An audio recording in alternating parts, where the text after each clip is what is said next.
তাহলে এই হাদিসের শব্দ থেকে বোঝা গেল আল্লাহর নবী যে কথাটা বলেছেন সে কথা থেকে আমরা বুঝতে পারলাম নবীর উম্মত হলো কারা।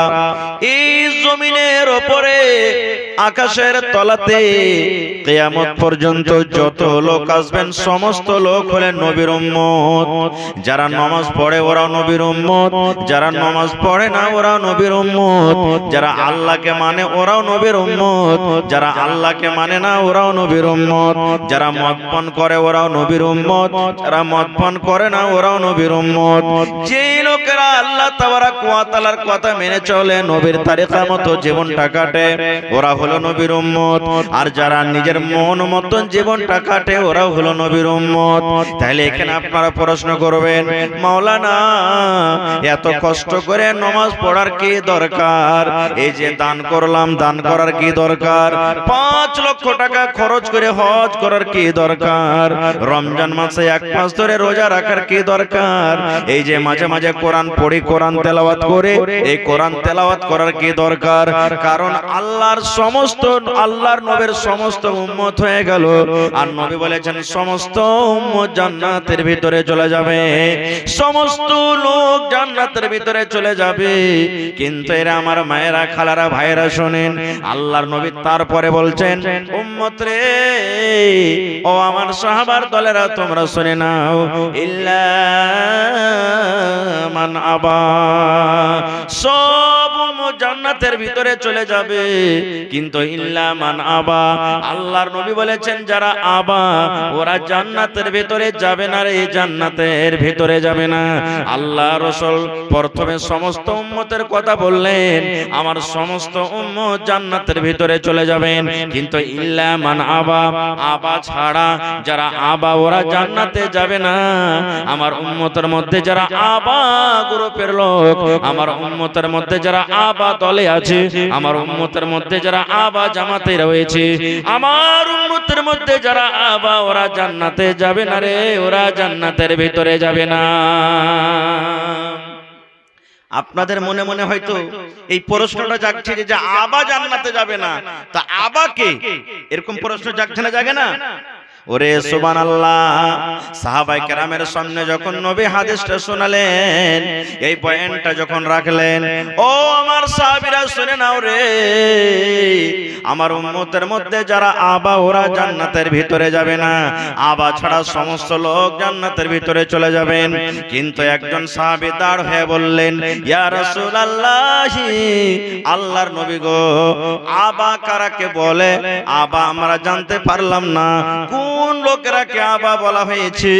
আবা কোন জামাতের লোকেরাকে বলা হয়েছে? আবা কোন গ্রুপের লোকেরাকে বলা হয়েছে? আপনি বললেন আবা ছাড়া সমস্ত লোক জান্নাতের ভিতরে চলে যাবে। নবী গো, আবা কাকে বলে একটু দয়া করে বলে দেন। এবারে দয়ার নবী বললেন, ওরে আমার সাহাবীরা তোমরা শুনে নাও, মান আতাআনি দাখালাল জান্নাহ ওয়া মান আসানি ফাকাদ আবা। আল্লাহর নবী বললেন, ও আমার সাহাবীরা শুনে নাও, শুনে নাও, মান আতাআনি দাখালাল জান্নাহ, যারা আমার অনুসরণ করবে, আমার কথা মতো জীবনটা কাটবে, যেভাবে আমি চলতে বলেছি সেই জীবনটা আমার ভাবে কাটবে। আল্লাহ রাসূল বলেছেন ওরা আমার উম্মত, ওরা জান্নাতের ভিতরে যাবে রে, ওরা জান্নাতের ভিতরে যাবে। ওয়া মান আসানি ফাকাদ আবা, আর যারা আমি নবী আমার কথা মতো জীবনটাকে কাটলো না, আমি যেভাবে চলতে বলেছি সেইভাবে চলে না, যেভাবে আমি চলতে বলেছি সেইভাবে নিজের জীবনটাকে কাটলো না, সেইভাবে নিজের জীবনটাকে কাটতে পারলো না, নিজের মন মতন জীবনটাকে কাটলো, আমার কথাগুলো একদিকে রেখে দিল আর সেই নিজের কথা মতো নিজের জীবনটাকে কাটলো। আল্লাহ রাসূল বলেছেন এরা আবা, এরা আবা, এরা জান্নাতের ভিতরে যাবে না রে, এরা জান্নাতের ভিতরে যাবে না। নারে তাকবীর। তাহলে বোঝা গেল এই হাদিস থেকে যে নবীর উম্মতের মধ্যে ওই লোকেরাই জান্নাতে যাবে যারা নবীর সাথে মহব্বত করবে, নবীর অনুসরণ করবে, ইত্তেবা করবেন। আর ওই লোকেরা জাহান্নামে যাবে নবীর উম্মতের মধ্যে যারা নিজের মন মতন জীবনটা কাটবেন। তাহলে হাদিস থেকে আমরা বুঝতে পারলাম যে আমাদেরকে নবীর অনুসরণ করে চলতে হবে এবং নবীর সাথে মহব্বত করতে হবে। হবে না? হবে না? জোরে বলেন হবে না হবে না? হবে। এবারে বলবেন হাজী মাওলানা নবীর অনুসরণ কেমন করে করব? নবীর অনুসরণ কেমন করে করতে হয়? বাস বেশি লম্বা ওয়াজ করব না আপনাদের সাথে। এই যে দেখেন চোখে চোখে দেখতে পাচ্ছি একটা ভুলের কথা আপনাদের সামনে বলবো।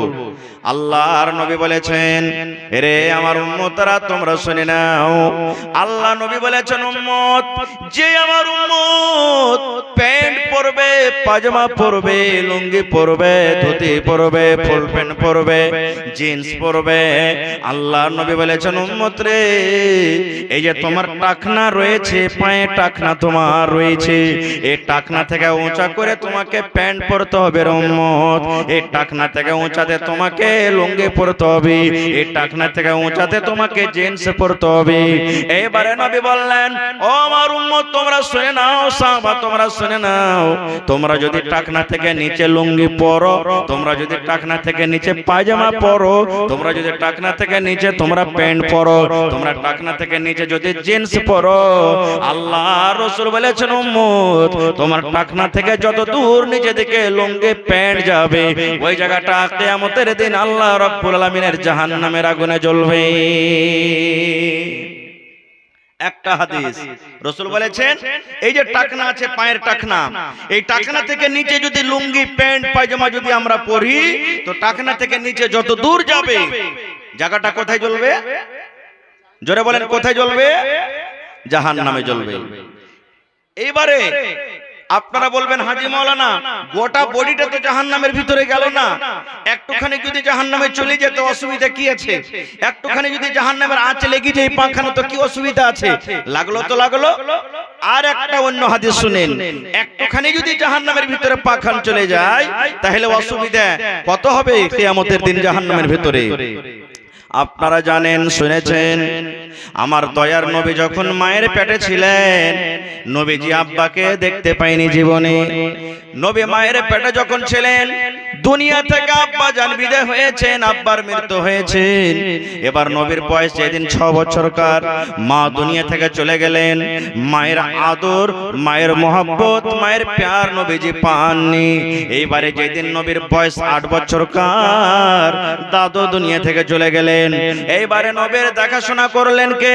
চাচা আবু তালেব নবীর দেখাশোনা করতে লাগলেন, নিজের ছেলের মতন করে আদর করতে লাগলেন, লুঙ্গি দেওয়া, কাপড় দেওয়া, তেল দেওয়া, সাবুন দেওয়া, আদর করা, একসাথে নিয়ে খাওয়া, এক জায়গাতে থাকা।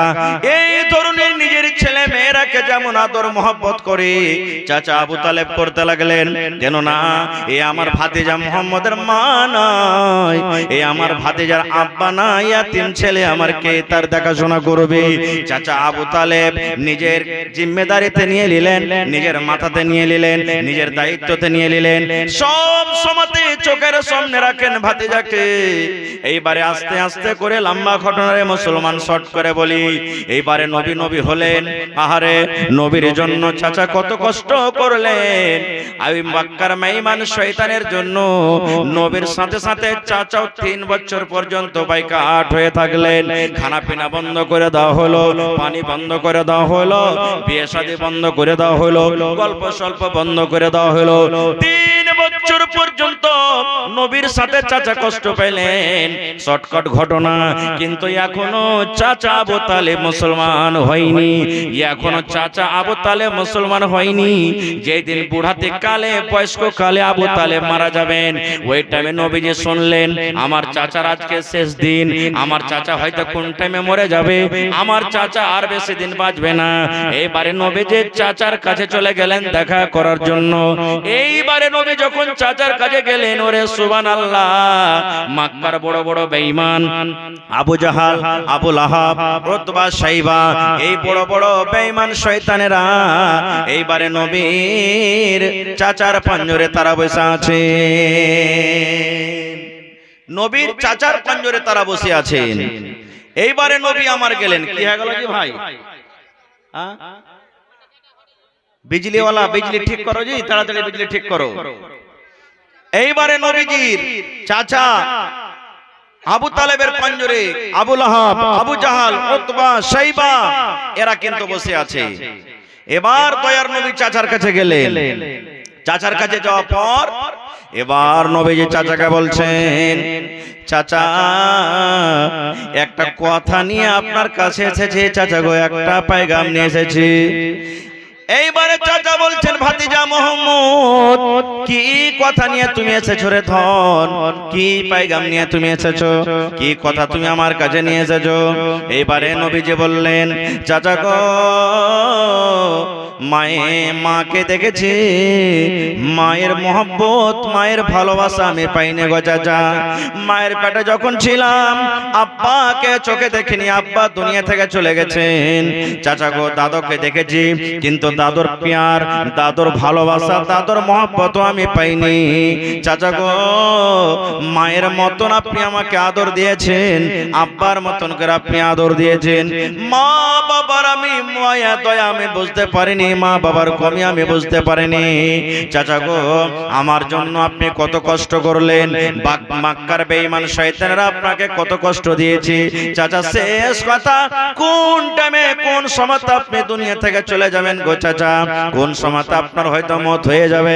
কিন্তু চাচা গো আমি আপনার ভাতিজা মুহাম্মদ, আল্লাহ রাব্বুল আলামিন নবী করে আমাকে দুনিয়াতে পড়ালছেন চাচা।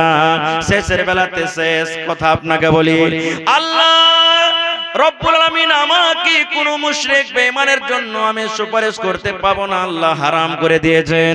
চাচা গো এখন আপনি মুশরিক হয়ে আছেন, এখন আপনি মুশরিক হয়ে আছেন, এখনো মুসলমান হননি। চাচা গো আপনি যে আমার জন্য এত কষ্ট করেছেন, শেষের বেলাতে আপনি কালেমা পড়ে মুসলমান হয়ে যান, আপনি লা ইলাহা পড়ে মুসলমান হয়ে যান, আপনি আমার প্রতি ঈমান এনেন, আমাকে নবী মানেন, আর আল্লাহকে এক বলে স্বীকার করলেন। যদি আপনি কালেমা পড়ে মুসলমান হয়ে যান, তবে আল্লাহ রব্বুল আলামিনের দরবারে আপনার জন্য আমি সুপারিশ করব। আল্লাহকে বলবো, রব্বুল আলামিন এটা আমার চাচা আবু তালেব, আল্লাহ কালেমা পড়ে মুসলমান হয়েছে, আল্লাহ জীবনের গুনাহ খাতা মাফ করে আল্লাহ তাকে তুমি জান্নাত দিয়ে দাও। এই সুপারিশ করার আমার কিয়ামতের দিন হাত থাকবে। আর যদি চাচা আপনি কালেমা না পড়েন, মুশরিক হয়ে মারা যান, চাচা গো আপনার জন্য আল্লাহর দরবারে আমি কিয়ামতের দিন সুপারিশ করতে পারবো না। কোন মুশরিকের জন্য আল্লাহ রাব্বুল আলামিন আমাকে সুপারিশ করার আদেশ করবেন না। এবার আবু জাহল, উকবা এরা যে বসে আছে, তারা বলছে, আবু তালেব খবরদার, মরার টাইমে বাপ দাদার ধর্মকে ছাড়বি না, মরার টাইমে বাপ দাদার ধর্মকে ত্যাগ করবি না, ভাতিজার ধর্ম কবুল করবি না।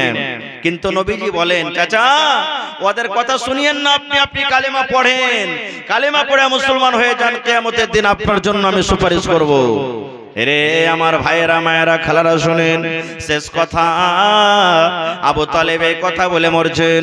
ও আমার ভাতিজা মুহাম্মদ, ওরে আমার ধন কলেজার টুকরা নয়নের তারা ভাতিজা শুন রে, আমি জানি তুই সত্য, তোর কথা সত্য, তুই নবী সত্য, তোর কোরআন সত্য, তোর আল্লাহ এক সত্য, জান্নাত জাহান্নাম সত্য। কিন্তু ভাতিজা আজকে যদি আমি কালেমা পড়ে মুসলমান হয়ে যাই, আজকে যদি তোর ধর্ম আমি কবুল করে নি, আজকে যদি তোর আল্লাহর প্রতি ঈমান আনি, তাহলে মক্কার লোকেরা আমাকে নানা রকমের গালি দিবে, আমার বাপকে গালি দিবে, আমার দাদাকে গালি দিবে। মক্কার লোকেরা বলবে, দেখো দেখো আবু তালেব বেদিন হয়ে গেল রে, আবু তালেব নিজের বাপ দাদার ধর্মকে ত্যাগ করে দিলে। এই জন্য ভাতিজারে আমি কালেমা পড়বো না, আমি তোর ধর্ম কবুল করব না, ভাতিজা কবুল করব না। আমার বাপ দাদারা যে ধর্মে মারা গেছে, আমার বাপ দাদারা যে ধর্মে দুনিয়া থেকে গেছে, আমি আবু তালেব আমার বাপ দাদার ধর্মে আমি মরলাম। শেষ কথা, আবু তালেব মারা গেলেন। এবারে দয়ার নবী সুবহানাল্লাহ চোখের কোনা দিয়ে একটু খানিক পানি ঝরতে শুরু হয়ে গেল। সাহাবায়ে কেরাম বলছেন, ইয়া রাসূলুল্লাহ চাচা মারা গেল বলে আপনার মনে কত কষ্ট কত দুঃখ, এই জন্য হয়তো আপনার চোখটা সরবার করছে। যখন কথাটা বলা, আল্লাহর নবী বললেন সাহাবীরে আমার চাচা মরে গেছে বলে আমার চোখ দিয়ে পানি ঝরে না, আমার চাচা মরে গেছে বলে আমার মনে কোনো দুঃখ নাই, কিন্তু আমি এই জন্য কান্দি রে ভাতি, এই জন্য কান্দি রে সাহাবীরা। আমার চাচা আমার জন্য কত কষ্ট করেছেন, নিজের ছেলের মতো আমাকে আদর করেছেন। এত কষ্ট করার পর, ধর্মের জন্য এত কষ্ট করার পর, ইসলামের জন্য এত কষ্ট করার পর আমার চাচা কিয়ামতের দিন জাহান্নামের ভিতরে যাবে, আমার চাচা কিয়ামতের দিন জান্নাতের ভিতরে যাবে না। আমার সাথে এত প্যার মোহাব্বত করার কারণে আল্লাহ রাব্বুল আলামিন কিয়ামতের দিন আমার চাচার পর একটু দয়া করবেন, একটু রহম করবেন। কি দয়া? আল্লাহ রাসূল বলেন সাহাবীরে জাহান্নামের ভিতরে সব থেকে যেটা ছোট আযাব, জাহান্নামের ভিতরে ওয়ার থেকে আর ছোট আযাব নাই রে সাহাবীরা। কিয়ামতের দিন যখন আল্লাহ তাবারাক ওয়া তাআলা আমার চাচাকে জাহান্নামের আগুনে দিবেন, এবারে যখন জাহান্নামের আগুনে দিবেন, জাহান্নামের ভিতরে সব থেকে যেটা ছোট আযাব সেটা আমার চাচাকে দেওয়া হবে। সাহাবায়ে কেরাম বললেন ইয়া রাসূলুল্লাহ জাহান্নামের ভিতরে সব থেকে ছোট আযাব যে দেওয়া হবে সেই আযাবটা কেমন হবে একটু বলেন। আল্লাহ রাসূল বললেন সাহাবীরে যেমন আজকে আমরা জুতা পিন্দি পায়ে গরম না লেগে যায় কিংবা পায়ে ঠান্ডা না লেগে যায়, জুতা আমরা পরি। আল্লাহ রাসূল বললেন সাহাবীরে আমার চাচাকে যখন আল্লাহ রাব্বুল আলামিন কিয়ামতের দিন জাহান্নামের আগুনে দিবে, আমার চাচার পায়ে আগুনের জুতা দেওয়া হবে, আগুনের বেড়ি দেওয়া হবে, আগুনের জুতা পরিয়ে দেওয়া হবে। এবার আমার চাচা জাহান্নামের ভিতরে যখন চলে যাবে, এবার ওই আগুনের জুতা যে পায়ে দেওয়া হলো, এবার ওই আগুনের তাপ উঠতে উঠতে উঠতে উঠতে উঠতে উঠতে উঠতে উঠতে উঠতে মাথা পর্যন্ত চলে আসবে। আল্লাহ রাসূল বললেন সাহাবীরে কেমন হয়ে উপরে উঠবে। আমার মায়েরা খালারা বাড়িতে ভাত রান্না করে দেখবেন, যখন ভাত ফুটে যায়, যখন তরকারি ফুটে যায়, পানিটা গড়গড় গড়গড় গড়গড় করে ফুটে, ভাত যখন রান্না করে, ভাত যখন ফুটে যায় গড়গড় গড়গড় করে ভাত ফোটে। আল্লাহ রাসূল বললেন সাহাবীরা এই মতু রে সুবহানাল্লাহ, ওই আগুনের জুতা যে দেওয়া হবে আমার চাচার পরনে, ওই আগুনের তাপ উঠতে উঠতে মাথার মগজ, এই যে মাথার ভিতরে মগজ রয়েছে, এই মগজ গলা গরম পানির মতো গড়গড় গড়গড় করে ফুটবে। জাহান্নামের ভিতরে এটা ছোট আযাব, এর থেকে জাহান্নামের ভিতরে আর ছোট আযাব নাই। এবারে বলেন মুসলমান, যদি আপনি টাকনা থেকে লুঙ্গি নিচে পরেন, পায়জামা নিচে পরেন, টাকনা থেকে নিচে যদি লুঙ্গি আপনার চলে যায়, প্যান্ট চলে যায়, জিন্সে চলে যায়, তাহলে কিয়ামতের দিন এই ধরনের আযাব আল্লাহ তাবারাক ওয়া তাআলা আপনাকে দান করবেন। দেখবেন এখনকার যুবক ভাইয়েরা বেশিরভাগ ফুল প্যান্ট পরছে, 4 আঙ্গুল 5 আঙ্গুল জুতার তলে চপ্পলের তলে চলে যায়, যাচ্ছে কি যায় না? চলে যায়। সুবহানাল্লাহ। এই যুবক ভাই প্যান্ট পরেন মানা নাই, ফুল প্যান্ট পিনদের মানা নাই, দর্জির কাছে গিয়ে আপনি কাটিয়ে ছোট করে দিবেন, আর না হলে তাকে উল্টে দিবেন ভাই। আচ্ছা আমার মা খালারকে একটা কথা বলে দিই যে আগা দিকে পেন্ডালে খালি আছে জায়গা, মা খালারা যারা আগে আছেন আগে আসেন, পিছনে আমার মা খালারকে জায়গা হয় না, ওরা বাইরে দাঁড়িয়ে আছে শীতের টাইম, শীতের সময়।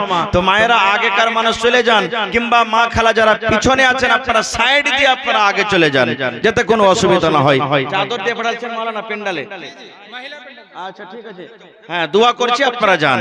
তাহলে ভাই সোজাসুজি কথা যে নবীর সাথে মহব্বতের মানে হলো নবীর কথা মেনে চলতে হবে।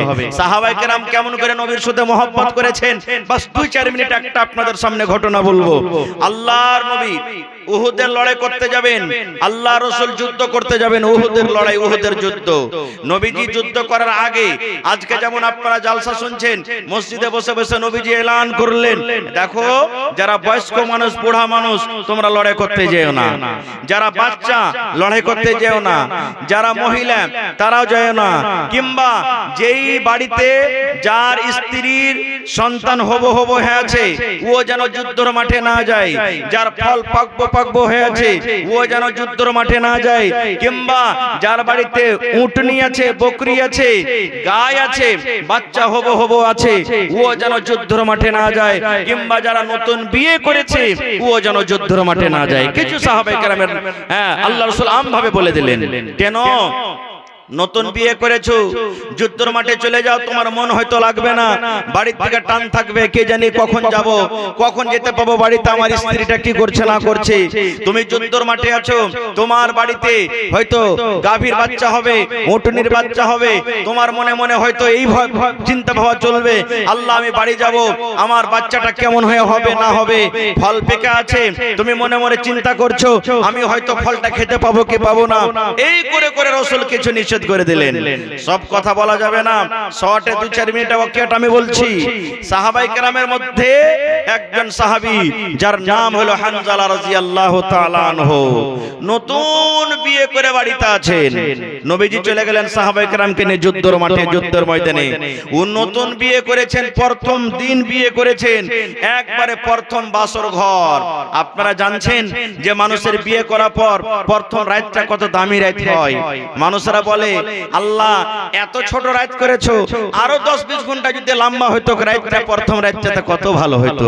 কারণ ওই রাত তো দ্বিতীয়বার আর মানুষ পাবে না, ওই রাত দ্বিতীয় চান্স আর আসবে না, এজন্য ওই রাতটা খুব দামি রাত হয় মানুষের কাছে। এবারে হানজালা রাদিয়াল্লাহু তাআলা আনহু নিজের স্ত্রীকে নিয়ে ঘরে আনন্দিত করছেন, ঘরে আছেন।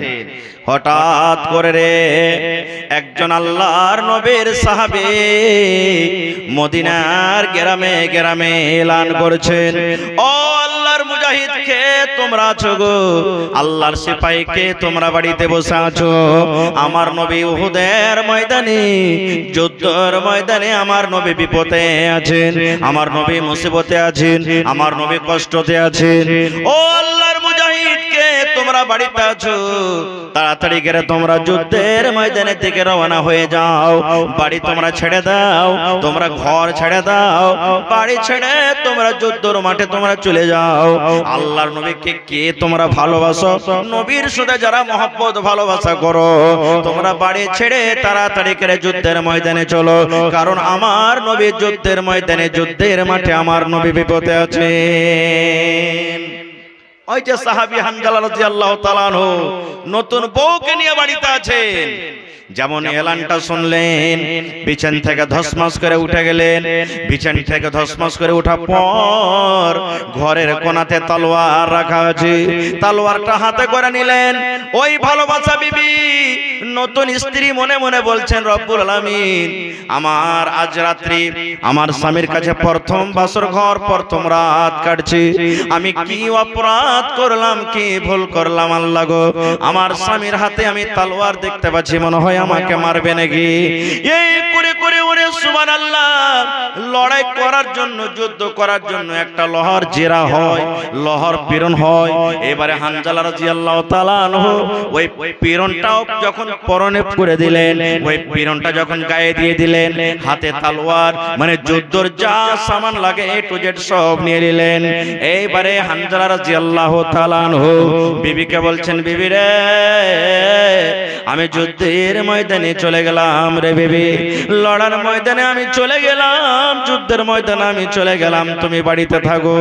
এইবারে ভালোবাসা বিবি বলছেন, স্বামী গো আমি মদিনার মধ্যে একটা সুন্দরী নারী, মদিনার মধ্যে আমি একটা সুন্দরী মেয়ে ছিলি, আপনি আমাকে এনেছেন, এখনো মন ভরে জি ভরে আপনার কাছে থাকতে পাইনি গো স্বামী জান, এখন আপনার সাথে মন ভরে কথা বলতে পাইনি, আপনি আমাকে ছেড়ে চলে যান, এটা কিন্তু আমাকে হয়তো ভালো লাগবে না।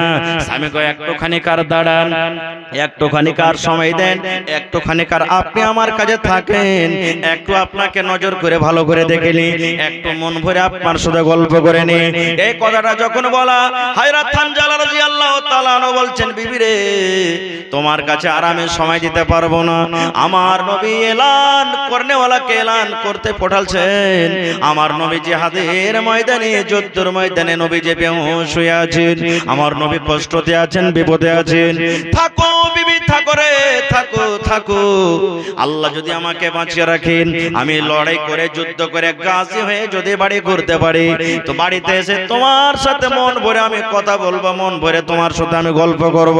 এখন আমি চললাম চললাম যুদ্ধের ময়দানে আমি চললাম। এই মুসলমান দেখেন, নবীর প্রেমিক, নবীর শুধু কেমন ভালোবাসা মহব্বত রে সুবহানাল্লাহ। এবারে হানজালা রাদিয়াল্লাহু তাআলা আনহুর বিবি যখন হানজালা ঘর থেকে বের হচ্ছেন, এরকম টাইমের সময়তে হযরত হানজালার স্ত্রী হাত কান ধরে বলছেন, স্বামী গো, যুদ্ধের ময়দানে চলে যান, আপনাকে আর আমি বাধা দেব না গো স্বামী যান, যুদ্ধের ময়দানে চলে যান, আপনাকে আর রোকবো না, আর বাধা দেব না। কিন্তু স্বামী গো, এই যে আপনি আমার কাছে রাত কাটালেন, এই যে আমার কাছে কিছু আপনি সময় দিলেন, আমাদের স্বামী স্ত্রী যেটা হক সহবাস সেটা আমার হয়েছে। এই সহবাস করার পর, মিলন করার পর আপনার শরীরটা নাপাক হয়ে আছে, আপনার পরে গোসল ফরজ হয়েছে। স্বামী গো, আমার একটা আবেদন, আমার একটা কথা, যুদ্ধ করতে যাওয়ার আগে আগে দয়া করে আপনি পাক পবিত্র হয়ে যুদ্ধের ময়দানে যান। আপনি ফরজ গোসলটা আদায় করলেন, ফরজ গোসল করার পর আপনি যুদ্ধের মাঠে চলে যান, লড়াইয়ের ময়দানে চলে যান, আপনাকে আর বাধা দেব না। আরে আমার মুসলমানেরা শুনেন, ওরে সুবহানাল্লাহ, সেই সাহাবায়ে কেরামের মহব্বত ভালোবাসা দেখেন। বিবিকে বলছেন, বিবি রে, আমি জানি আমার পরে গোসল ফরজ হয়েছে, আমার শরীরটা নাপাক হয়ে আছে, আমি গোসল করতে যাই তো হয়তো 10 মিনিট সময় লাগবে, 15 মিনিট সময় লাগবে, কিংবা 5 মিনিট সময় লাগবে। এই মতো টাইমে যদি আমার যুদ্ধের ময়দানে নবীর কিছু হয়ে যায়, কোনো বেঈমান শয়তান যদি আমার নবীকে কোনো ক্ষতি করে দেয়, এই ক্ষতি হওয়ার পর যেদিন কিয়ামত কায়েম হবে, হাসরের ময়দান হবে, ওই কিয়ামতের দিন যদি আল্লাহ আমাকে প্রশ্ন করে দেয়, হানজালা, নতুন বউ নিয়ে তুমি বাড়িতে আনন্দিত করছিলে, মজা করছিলে, আর এইদিকে আমার নবী যুদ্ধের ময়দানে কত কষ্ট ছিল, দুঃখ ছিল, বিবিরে আমি আল্লাহর সামনে এই হিসাবটা দিতে পারবো না। আল্লাহ যদি আমাকে বাঁচিয়ে রাখে, আমি যদি গাজী হয়ে ঘুরতে পারি, বাড়িতে যুদ্ধ করে যদি বাড়িতে আসতে পারে, বিবিরে বাড়িতে আসার পর আমি ফরজ গোসল করব, আমি চললাম যুদ্ধের ময়দানে চললাম, তুমি আমাকে মাফ করে দাও। এই যে তোমার কাছে আমি অল্প সময় দিলাম, অল্প তোমার কাছে আমি টাইম দিলাম, বিবিরে এই স্বামী হিসাবে যদি আমার হক আদায় না হয়ে থাকে, স্বামী হিসাবে যদি তোমার হক আমি আদায় করতে না পারি, আল্লাহর ওয়াস্তে দয়া করে তুমি আমাকে মাফ করে দাও, মাফ করে দাও। শেষ কথা, সেই হানজালা রাদিয়াল্লাহু তাআলা আনহু যুদ্ধের ময়দানে চলে গেলেন, লড়াই করতে লাগলেন, বেঈমান মুশরিকের সাথে যুদ্ধ করতে লাগলেন। যুদ্ধ করতে করতে করতে করতে করতে করতে সুবহানাল্লাহ, শেষ কথা, যুদ্ধ শেষ হয়ে গেল, যুদ্ধ শেষ হয়ে গেল, লড়াই শেষ হয়ে গেল। এবার অমুক সাহাবী মারা গেলেন, অমুক সাহাবী মারা গেলেন, অমুক সাহাবী মারা গেলেন। এই করতে করতে করতে যত সাহাবায়ে কেরাম আল্লাহর রাহে শহীদ হয়ে গেলেন, গলা কাটিয়ে দিলেন নবীর জন্য, দিনের জন্য। ওই সাহাবীদের মধ্যে সেই সাহাবী হযরত হানজালা রাদিয়াল্লাহু তাআলা আনহু, তিনিও দুনিয়া থেকে চলে গেলেন, শহীদ হয়ে গেলেন। হানজালাও শহীদ হয়ে গেলেন। এবার আপনারা বলেন তো, হযরত হানজালা রাদিয়াল্লাহু তাআলা আনহু যে শহীদ হলেন, পাকি হালাতে না নাপাকি হালাতে? জোরে বলেন, নাপাকি হালাতে। এবারে মদিনাতে খবর হয়ে গেল, উমুকের মা মারা, উমুকের বাপ মারা গেছে, উমুকের ভাই মারা গেছে, উমুকের ভাতিজা মারা গেছে, উমুকের চাচা মারা গেছে, উমুকের স্বামী মারা গেছে। এই করতে করতে করতে সুবহানাল্লাহ, মদিনাতে খবর হয়ে গেল, মদিনাতে মাতা মনে হয়েছে গেল। এইবারে হানজালা রাদিয়াল্লাহু তাআলা আনহুর স্ত্রী যখন শুনলেন আমার স্বামী হানজালা দুনিয়া থেকে চলে গেছেন, আমার হানজালা আমার স্বামী শহীদ হয়ে গেছেন, এইবারে দয়ার নবীর কাছে মেসেজ করে দিলেন, খবর পাঠিয়ে দিলেন, আল্লাহর নবী গো, লড়ার ময়দানে, যুদ্ধের ময়দানে যত সাহাবা আপনার শহীদ হয়েছে, আপনি তারাকে বিনা গোসলে মাটি দিয়ে দেন, কিন্তু নবী গো, আমার স্বামী হানজালাকে আপনি গোসল করায় আপনি তাকে মাটি দেন, কারণ আল্লাহর রাহে যারা শহীদ হয়ে যায় তাদের গোসল নাই, গোসলের দরকার নাই, এত তারা পাক পবিত্র থাকে, তাদের জানাজা নাই, বিনা জানাজাতে তারাকে দফন করতে হবে। আল্লাহ নবীর ওই সাহাবী হানজালার স্ত্রী নবীর কাছে খবর দিয়ে দিলেন, মেসেজ দিয়ে দিলেন, ইয়া রাসূলুল্লাহ, সাহাবায়ে কেরাম যত আপনার শহীদ হয়েছে, আপনার বন্ধুরা যত শহীদ হয়েছে, ওই সাহাবীদের মধ্যে আমার স্বামী হানজালাও শহীদ হয়েছেন গো নবীজি। আমার হানজালা যদি শহীদ হয়ে থাকে নবী গো, দয়া করে তাকে আপনি গোসল দিয়ে দেন, কারণ তারপরে গোসল ফরজ ছিল, গোসল না করে যুদ্ধের ময়দানে তাড়াহুড়া করে চলে এসেছেন, দয়া করে তাকে আপনি ফরজ গোসল করে আপনি তাকে মাটি দেন। এবারে নবী এলান করলেন করে হানজালার লাশ, দেখো হানজালার লাশ কোথায় আছে, দেখো হানজালার লাশ কোথায় আছে, হানজালার লাশ খোঁজো। খুঁজতে লাগলো কিন্তু ওরে সুবহানাল্লাহ অন্য অন্য সাহাবীদের লাশ পাওয়া যায় কিন্তু হযরত হানজালার লাশ খুঁজে পাওয়া যায় না, হযরত হানজালার লাশ পাওয়া যায় না। কোথায় আছে হানজালার লাশ, কোথায় আছে হানজালার লাশ? সাহাবে কেরাম খুঁজতে খুঁজতে এদিক থেকে এলেন, সামনে থেকে এলেন, পিছন থেকে এলেন, ডান দিক থেকে বাম দিক থেকে এলেন, সব সাহাবী খুঁজতে খুঁজতে বলছেন ইয়া রাসূলুল্লাহ হানজালার লাশ আমরা পেলাম না, কত ছিন্ন ভিন্ন করে খুঁজলাম গো দয়ার নবী কিন্তু হানজালার লাশ আমরা পেলাম না। এই করতে করতে দয়ার নবী দেখছেন পাহাড়ের উপরে, পাথরের উপরে, পাহাড়ের উপরে, পাথরের উপরে হযরত হানজালাকে শুইয়ে দেওয়া হয়েছে। আর যেমন দেখবেন যখন মানুষ গোসল করে, মানুষরা যখন গোসল করে কাঁধ হয় এই মতো তার শরীর দিয়ে top top top top top top করে পানি ঝরছে, মনে হয় এক্ষুনি হানজালাকে গোসল দেওয়া হইলো, এই ধরনের তার শরীর দিয়ে পানি ধরছে। আল্লাহ রাসূল বললেন সাহাবীরে এই দেখো আমার হানজালা, ওই পাহাড়ের উপরে পাথরের উপরে হানজালার লাশ দেখে নাও। এবার সাহাবীরা যখন লাশটা দেখলেন আল্লাহর নবীকে প্রশ্ন করে দিলেন ইয়া রাসূলুল্লাহ আমরা কিছু বুঝতে পারলাম না গো দয়ার নবী, ওই জায়গাতে কোনো লোক নাই, কোনো মানুষ নাই, কোনো পানি নাই, কাউকে আমরা দেখতে পাই না, আমাদের মধ্যে কোনো লোক তাকে গোসল দেয়নি, তবে হানজালার শরীর দিয়ে টপ টপ টপ টপ করে পানি ঝরে। কে হানজালাকে গোসল দেওয়ালো, কে হানজালাকে গোসল দেওয়ালো, কে হানজালাকে গোসল দেওয়ালো নবী গো আমরা বুঝতে পারলাম না।